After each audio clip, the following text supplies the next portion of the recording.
I think most people will be very interested to know what the commercial ramifications are of President Xi's speech to the Arab League countries in terms of future cooperation.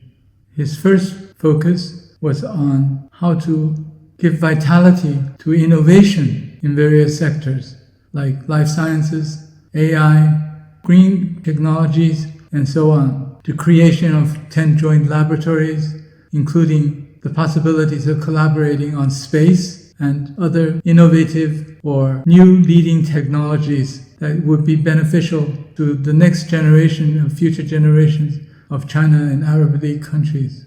I think this is significant because this comes on the heel of Belt and Road first decade. Belt and Road first decade was really on building infrastructure, and very significant progress has been made for Belt and Road countries, including the Arab countries, in building the infrastructure that's required to advance their technology development and economic development.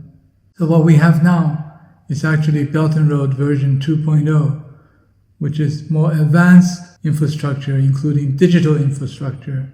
And of course, the basis has been laid for co-scientific development in these other sectors as well, including life sciences, which is very, very important and which has been very dominated by the developed countries over the centuries. The second area of enhanced cooperation is actually very important tools to be provided for joint development and joint progress, and that is the accelerated and expanded collaboration in finance. This includes many things, one of which is, of course, the use of local currency in settlement of trade, which increases efficiency in trade as well as increases or lowers the cost of transactions. And included in this are several things. I think it is significant to note that the issuance of Panda bonds is included in the offer to the Arab countries. What are Panda bonds? Panda bonds are bonds issued through financial institutions, either international or domestically Chinese, issued by foreign countries or foreign corporates, and so on and so forth. This is very significant because 6 months ago I spoke to a number of senior members or government members of Arab League countries about the fact that if they're facing budget deficit and they have to issue bonds, they've been issuing them in US dollars, which is 6% interest at least, if not higher. But if they issued RMB bonds, interest rate could be as low as 2-point-something%. So more than half is saved in terms of interest payment if it's done in RMB. Why is that? Because right now, the RMB pool of liquidity sitting in Chinese banks, coming from savings of the Chinese people, are so massive. It's the largest pool of untapped liquidity in the world today.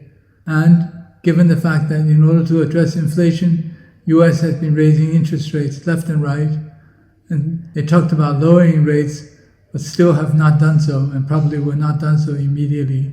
So you end up with a situation in which the cost of borrowing in dollars is significantly higher than borrowing in RMB. For China, of course, it's good, because if it's bonds issued in RMB, the recipient will receive RMB, and will end up using the RMB to buy services and equipment and construction and machinery and industrialization, and buy these services and goods from China with the RMB that they accumulate.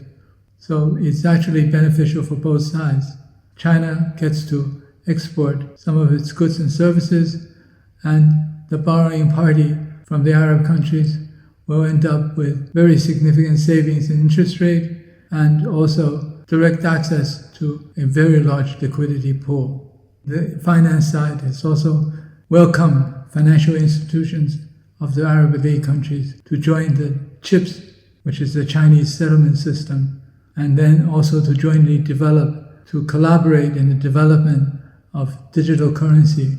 China has become quite well versed in the digital currency side and has become quite advanced in this sector and can be helpful on the technology side and the practice side for Arab countries that will be interested in moving in this direction.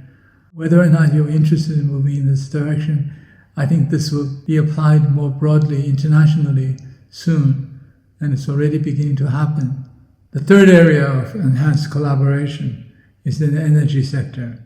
We know that 50% of China's oil and gas imports now come from the Middle East. But it's not just a question of commodities. It's a question of enhancing the value for both sides. In this context, Saudi Arabia is already beginning to move heavily into petrochemical process industrial side in both China and Saudi Arabia. So what's shipped out is not simply raw oil and could be further value-added refined products.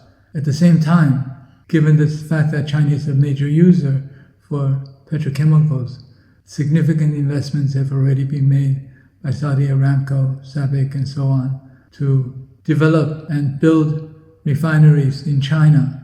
We've seen a number of very large projects starting in China, and I could see similar development in other countries in the Middle East, with Chinese capital, with China also being the end user or the buyer of the end product. The other side that's significant in this is new and renewable sources of energy. The Middle East is filled with wonderful sunshine, sometimes a little too much. Certainly, solar and wind can be had at very low cost, given the advances in technology and the scale of production which have been accumulated in China. The efficiencies of scale is now reaching incredible levels in creating really economies that will be very much cheaper than other conventional sources of energy. And in this context, on the commercial side, Chinese government will support Chinese enterprises working with Arabic countries and enterprises in increasing new and renewable sources of energy by at least 3 gigawatts. And that's significant because that will be very, very helpful for many of the smaller countries that don't have the capacity to really do it themselves. And China's experience, scale, and also its productive efficiencies will make this very meaningful for countries in the Arab League, for the Arab countries in general.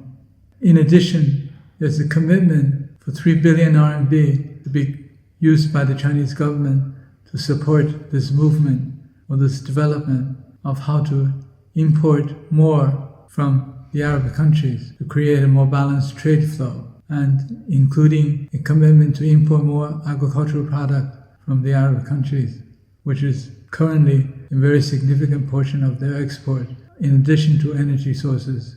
So this will be very helpful for the farmers in the Arab countries if China buys more of its agricultural produce. The fifth area is people-to-people exchange, cultural exchange. I remember doing a program a couple of days ago about how UAE is now at over 70,000 children learning Chinese in 171 schools. And the same thing is now happening in Saudi Arabia, where students are required to take 2 Chinese courses per week. And this will enhance the possibility of better communication and exchange between those countries and China. There is now a commitment to strive to achieve 10 million mutual visits between China and Arab countries over the course of the next 5 years. Now, I think this may be a very ambitious target to achieve, but certainly achievable. So it's really moving in a very quick direction. And I think these exchanges, plus the exchanges of commitment, China to invite hundreds of Arab League country officials, government officials to visit China, will also help in enhancing mutual understanding and exploring other areas of collaboration which may not have been covered so far. China is a very big country with a big economy, and there are many opportunities for Arab countries to collaborate with Chinese enterprises. So you have inbound and outbound.